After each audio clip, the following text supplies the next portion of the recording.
Ito ang aking buod sa kabanata 2. Batayang kalaman sa komunikasyon.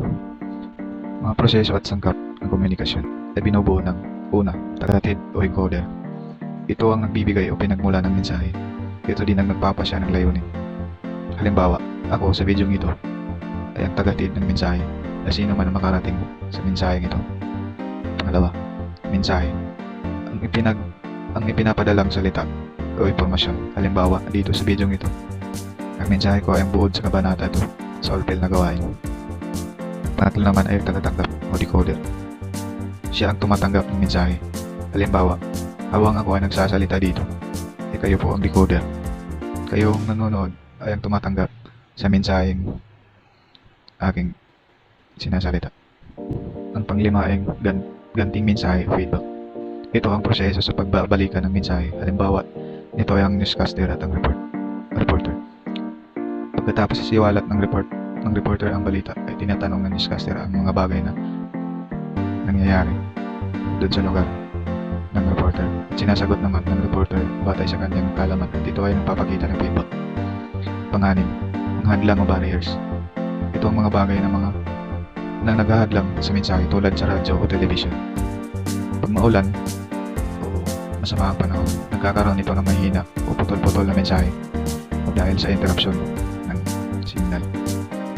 Ang pangpito, sitwasyon o konteksto. Nangangahulugan naman ito sa kung anong bagay o para saan ang mensahe. Ito ba ay balita, impormasyon, o isang pahiwatig lamang? Walo, ay ng sistema. Ito naman ay relasyon o ugnayan na nailikha sa pamamagitan ng proseso ng komunikasyon. Ang susunod naman ay ang uri ng komunikasyon, verbal at di-verbal. Una, verbal na komunikasyon. Ito ay ginagamit ng salita, wika, at mga letrang sinisimbolo sa kahulugan ng mensahe.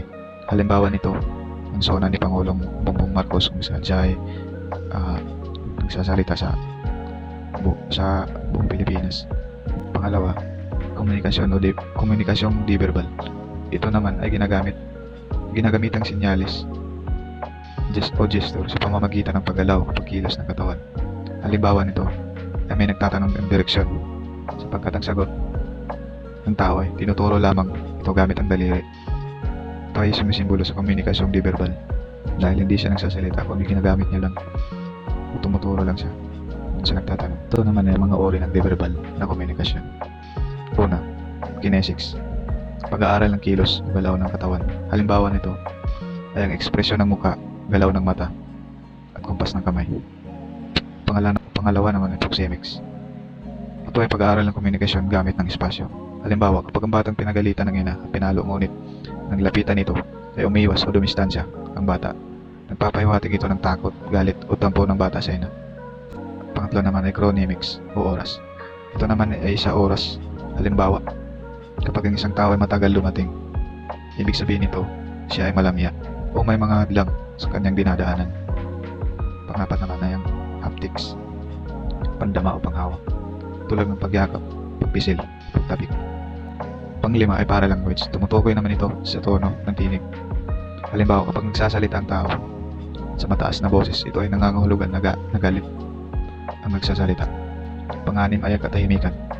Tulad ng biglang paginto habang nagsasalita, ay ibig sabihin hindi nakikinig o maingay ang paligid. Kaya inihinto muna ang hanggat tumahimik na ang lahat. Pangpito ay kapaligiran. Ang kaugnayan ng lugar ang magsasabi kung formal o di formal ang magaganap na pulong o seminar. Pangwalo ay iconics o simbolo. Mga simbolo sa paligid tulad ng palikuran, road sign at iba pa. May simbolo kung saan may tanda na salita kapag nakita. At ang pangsiya may colorics o kulay. Halimbawa nito ay ang traffic lights. Kung pula ay ito, ang berde naman ay pwedeng umabante at dilaw naman sa mahinahong paginto. Pangsampu ay objectives o bagay. Paggamit naman ito ng mga bagay sa pagkikipagtalastasan. Tulad ng di-kuryenteng bakod, nagpapahiwatig ito na bawal pasukan o huwag tangkaig na magpas sa lugar. Sunod naman sa kabanata 2 ay iba't ibang antas ng komunikasyon. Una ay komunikasyon intrapersonal. Ito ay pansarili lamang. Halimbawa nito ay pagdama, pag-aalala sa gusto nitong isipin. Minsan kinakausap natin ang ating sarili kung maayos o anong kailangan nito. Pangalawa naman ay komunikasyong interpersonal. Pagitan ng dalawa o higit pang pangkat ng tao. Dito makikita natin ang kumakausap sa isang tao o individual. Panghuli ay komunikasyon pampubliko. Pagitan ng isa at malaking pangkat ng tao. Halimbawa nito ay telebisyon, radyo, pelikula.